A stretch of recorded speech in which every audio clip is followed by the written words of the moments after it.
মায়েরা তো সারাদিন ভাবি সন্তানের জন্য যে সন্তানে কি খাবে, সন্তানে কি করবে, ভালো কিসে থাকবে। আর সেই সন্তান যদি আমাদের জন্য কিছু এনে দেয় সেটা তো অমূল্য রত্ন, ঠিক তাই না বন্ধুরা? আমার মনে হয় আমাদের মতো যারা মা আছে এটা সবার ক্ষেত্রে একই হয়, যে সন্তানে যদি কোনো একটা জিনিস এনে দেয়, সেটা 2 টাকার জিনিস হোক আর বা 2 লাখ টাকার জিনিস হোক, সেটা কিন্তু অমূল্য রত্ন হয়ে যায়। আর আমার কাছে তো আসলে অনেক ভালো লাগে যে আমার আম্মা জানরা যদি কিছু আনে, তো তারপরে আমি তাদেরকে বলি যে তোমরা কেন আনো, খেয়ে আসবা, কারণ সারাদিন কলেজে ভার্সিটিতে থাকো, তারপরে কেন আনার দরকার? আমি তো বাসায় অনেক কিছু করি, তারপর আনার তো দরকার নাই। তো আমার মেজো আম্মা জানে আজকে নিয়ে আসছে আমার জন্য, তো বলতেছে তোমার জন্য আনছি। আর বাসায় স্নেহাও আছে, ও তো আর সবসময় বের হয় না। তো আমি বলছি ওকেও তো আমি প্রতিদিন স্কুলে এটা এটা কিনে খাওয়াই, তো তুমি খেয়ে এসো, আমাদের জন্য আনার দরকার নাই। তারপরে মাঝে মাঝে প্রায় প্রায় কিন্তু নিয়ে আসে। তো যখনই যেটা নিয়ে আসে আমি কিন্তু আপনাদের সাথে শেয়ার করি। কয়েকদিন আগে মোমো নিয়ে আসছে, বললাম যে তোমার জন্য নেওয়ার জন্য মোমো নিয়ে আসছি। তো এই যে বন্ধুরা আজকে আবার এটা নিয়ে আসছে। তো এটা এটা হলো কি আম্মু? নাচোস। যাই হোক, আসলে এইসব খাবার কিন্তু আমি বাসায় খুবই কম বানাই। আমি তো বেশিরভাগই বাঙালি খাবার বানাই, বাঙালি খাবার তৈরি করি। আমার পেজে যারা আপনারা ভিডিও দেখেন তারা কিন্তু অনেকেই বুঝতে পারবেন আমার খাবারগুলো কিন্তু বাঙালি খাবার। মানে বেশিরভাগই মাছ মাংসর ভর্তা এইসব ভিডিও থাকে, তো এই ধরনের ভিডিওগুলো কিন্তু খুবই কম দেই।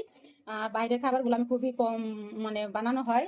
তো এই জন্য আমার আম্মা জান কি করে মাঝে মাঝে পিৎজা বা বার্গার বা যে ধরনের খাবার নিয়ে আসে ওরাও খায়, আমার জন্য বা স্নেহার জন্য দুধ নিয়ে আসে, বলে তোমরা তো সবসময় বের হও না, তো নিয়ে আসলাম।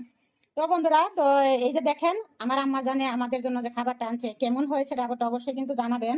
তো আমি আপনাদেরকে একটু দেখাচ্ছি। তো আপনাদেরকে এই যে বন্ধুরা এখান থেকে দেখাই এই খাবারটা কেমন।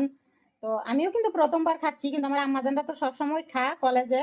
তো এই জন্য নিয়ে আসছে। এই যে বন্ধুরা কেমন হয়েছে এই খাবারটা, দেখতে তো ইয়ামি লাগতেছে। তো আপনারা কিন্তু অবশ্যই জানাবেন কেমন হয়েছে। তো আমি একটু খেয়ে টেস্ট করে দেখি কেমন হয়েছে।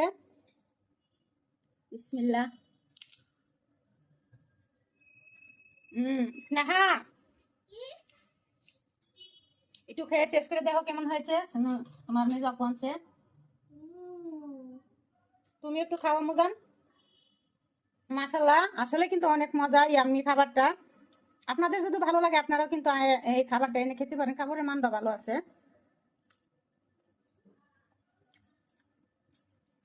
উম আসলে অনেক মজা হয়েছে, খাবারটা অনেক ভালো হয়েছে। তো বন্ধুরা, তো বন্ধুরা খাবারটা কিন্তু সত্যি অসাধারণ অসাধারণ। আপনারাও কিন্তু এভাবে এনে খেতে পারেন। আর এটার মধ্যে কিন্তু অনেক কিছু আছে, যেমন এই যে চিপস আছে, তারপরে মনে করেন এই যে গাজর চিকেন, তারপরে এখানে আছে মিউনিস, তারপরে আছে এই যে বিটরুট মানে বিট। তো অনেক কিছু দিয়ে কিন্তু খাবারটা তৈরি করা। খাবারটা অনেক ভালো লাগলো, খেলাম। তো আপনাদের কাছে ভিডিওটা কেমন লাগছে অবশ্যই কিন্তু জানাবেন। আর আমার আম্মা জানদের জন্য একটু দোয়া করবেন, তারা যেন ভালো থাকে সুস্থ থাকে। আর আপনারাও ভালো থাকবেন।